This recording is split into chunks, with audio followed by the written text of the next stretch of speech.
right. Here's the deal, Pickles. The failure factory. Failure comes in. Okay? That's a given. So right here, out beside this top arrow, write down the word given. It's absolute given. It's a certainty. Failure is going to happen. If you're pushing yourself. If you're really putting yourself out there. If you're really reaching for excellence. I said yesterday you have a choice. You have a choice to whether you're going to be average or whether you're going to be a leader. You have that choice. Some of you, I can tell by the way that you operate at this conference, you have already decided that you're going to be a leader. You're leaning forward, you're taking notes, you're interested, you're not distracting the people around you, you're focused. You get a little off track, but then you come right back. You understand the time urgency of something like this. I can kind of doze off in class every once in a while because I'm going to have class again tomorrow. Right? Leader Lab happens once a year. That's it. That's all you get. But whenever we are in a situation like this, sometimes we can just go to our old habits and just kind of wander. And then you miss something awesome. So if you have decided to go down this path, I want to be a leader. I don't want to be average in life. That's not my goal. I wasn't a 5-year-old going, I want to be average. You want to be a policeman or a fireman or a singer or an actress, or you wanted to own Guatemala. I don't know what your goal was, but it was something awesome, I'll tell you that much. Right? So if you're going down the path of wanting to be a leader, you're going to be pushing yourself. Failure is going to be a given. Absolutely. All right? So failure is going to come in, and that's what this represents. This is you. I know it's not to scale, right? But this is you. Failure comes in. So out beside the box, write down you, or write down me. Write down your name. You personally. This is you. Failure comes in. Everybody has a failure factory. Okay? That's what this is. You are a failure factory. Failure is a given. It's going to happen to you. Then you have a choice what you're going to do with it. What are you going to make out of it? You see where we're going with this? That's the raw material. Okay? FFA works because it's giving you the opportunity to have a large amount of raw material. We're not talking about corn, we're not talking about wheat, we're not talking about sunflowers, we're not talking about lumber, we're talking about failure. It comes into the factory as raw material. Then you have the choice to decide what to do with it. How am I going to process this? What am I going to do with the failure that comes in? That's the failure factory. Because, see this down here? Booyah. It's up to suggestion. Okay? This is a given. Failure is going to come in. The output is undecided. It's not a given. It's undecided. Depends on what you do with it. Man, this is so big for some of you. Some of you have decided that when failure happens, there's only one option, and that is to freak out, that is to blame others, that is to cry, that is to punch, I don't know, an innocent sheep, which why not? What are sheep good for anyway? I'm joking. They're okay after they die. I'm joking. I'm a pig farmer. I'm sorry. I'm biased. Yep. Go swine. Who in here loves pigs, by the way? I like bacon. About 12 people. Who in here loves bacon? How about that? Yeah, exactly. They're the same thing.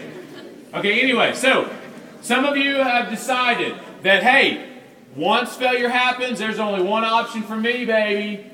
It's freaking out. Or it's blaming somebody else. It's my teacher's fault. Right? We got new teachers. They're the reason why I didn't do this or that. Right? That's something that you could say. A lot of people say that. Right? You get down on yourself. You stop trying that again. Hey guys, that's not a product. Look right here, guys. This is so huge. That's not a product of the failure. The failure is a given. Your response to it is a product of your failure factory. You have control over it. That's the key lesson. You with me? Say uh-huh. You want to improve your attitude? Improve your failure factory. How do you do it? Step number 1. You've got to see the failure as short term. That's number 1. You got to see the failure as short term. I know many FFA members who tried to give the creed as a freshman in their class. It went horrible. Literally, people were crying. E.M. Tiffany rose out of the grave and slapped you in the face. And you decided at that point to never speak up in front of a class ever again. And guys, many people, they get burned once and they never try it again. Why? Because they see the failure as long term. Okay? What you want to do if you're really going to have a good failure factory and make sure that you're veering this way to success instead of this way to just more failure, is you have to see the times that you don't succeed as short term. Very short term. Okay? The shorter the better. If you can fail and then quickly get to a positive learning of it, you're shooting yourself closer to success the next time. Okay? Got to see it short term. Second thing that you have to do is you have to look for the lesson. You got to look for the lesson. How many people know people that just like to gripe and whine and always have something bad to say? Literally, it could be like a bright, shining, beautiful day. They just got an A on a test. Somebody said that they love them. And they'll be like, it's too hot. I should have got an A++. You don't love me. Right? Like they always are looking for the worst case scenario. Right? Have you guys seen that book, Worst Case Scenario? There's actually a book about how to handle every wrong thing that can happen to you. Get in a car wreck? Here's what you should do. Alligator eats your face? Here's what you should do. Right? There's a book out there called Worst Case Scenario. What we call these people are Chicken Littles. Chicken Little in the cartoon world, what's his famous saying? Sky is falling. Right? Chicken Littles in the real world are negative people. People that brighten the room when they leave the room. Right? We all know people like this. Right? Don't be a Chicken Little. Alright? Look for the lesson. What did you learn from this? Leaders understand one of my favorite quotes. When you're green, you're growing. When you're ripe, you're rot. When you're green, you're growing. When you're ripe, you're rot. If you're not able to listen attentively in this room and really fully be present, one of the reasons why is because you already think that you're ripe in this area. You already think that you're good.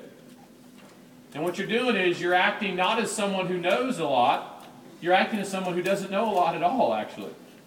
Because you should always take moments like now as, I still need to see myself as green. No St. Patty's Day metaphor, needed there. I need to see myself as green, because when you're green, you're growing. When you're ripe, there's only one way to go, downhill. Look for the lesson.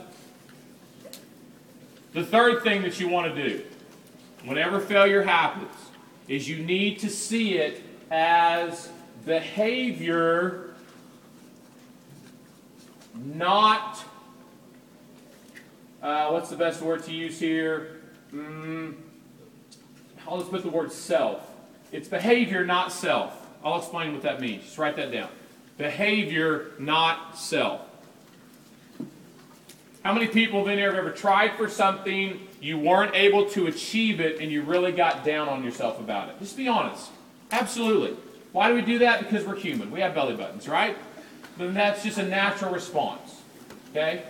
This is so key, though. Scoot to the edge of your chair, please. Edge of your chair. Lean forward. You stay right where you are, buddy. Don't move a muscle.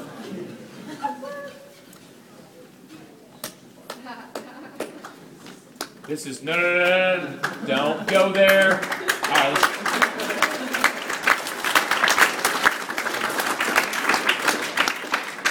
Good job. Nice.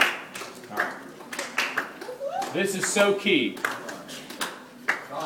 And I just want to say how cool it is that we're in this moment together. Really, really cool. Guys, you guys know that some of your friends back in your school will never go to something like this and have a moment to talk about things like this. And there's two things that run through your mind. One, I should have an attitude of appreciation, right? I should have an attitude of appreciation that we get to have these moments together. And two, we should have an attitude of sharing. Well, I need to be the one to share these messages. That's why we have our social media moments, right? We don't do them just because it's good to have our hands on our phone at least every 5 minutes, minimum. We do it because we want to make sure that your friends, the people that are friends with you, get to hear these messages also. This last one is such a huge message. There's at least 2 or 3 people in this room that you've had a failure in your life that you think it's because you personally are broken in some way. All right? And it can be attributed to a lot of different things. We attribute it to our looks. We attribute it to our family. We attribute it to our IQ level. Okay? We attribute it to, right here guys, we attribute it to a bad decision that we made once. Okay? If you're going to have a failure factory that will allow you to put yourself at the highest of challenges, and you know what I'm talking about. You know exactly what I'm talking about. There's something in the FFA or in school that you have not tried for because you confused fear of failure with fear of failure. Right? You didn't have clarity that fear of failure is actually fear of success. There's something that you are not shooting for. And if you put yourself in that place to be able to handle that, it's so important to know this third message. When we fail in life, we cannot see it as it's because I'm broken. I am not good. You have to add some words to it. You have to say, my behavior that led to that was not good. Guys, if you want to change how people interact with you, change the way you interact with others. You want to change the way your parents treat you? Change the way you treat them. You want to change the way that your teacher is? Forget about it. They're never going to change. You want to change your grades? Change your study habits. Okay? You want to change the way that you perform at stock shows and speech contests? Change the way that you prepare. Right? But you're not going to do that, are you, if you think that there's no hope? You know what we're talking about here? What we're talking about here is people who see that they are broken and they lose hope. You want to talk about something that really negatively affects your attitude? When you lose hope for something. That something can change and get better. That's what happens with number 3. Don't be there. So I'd like you to do now, turn to someone seated beside you. I'd like you to have maybe one of the most meaningful conversations you've had today yet. And what I'd like you to do is I'd like you to, in your own words, teach them these 3 elements of a successful failure factory. Then once you're done, they're going to go, that was good. Now it's my turn. And they're going to teach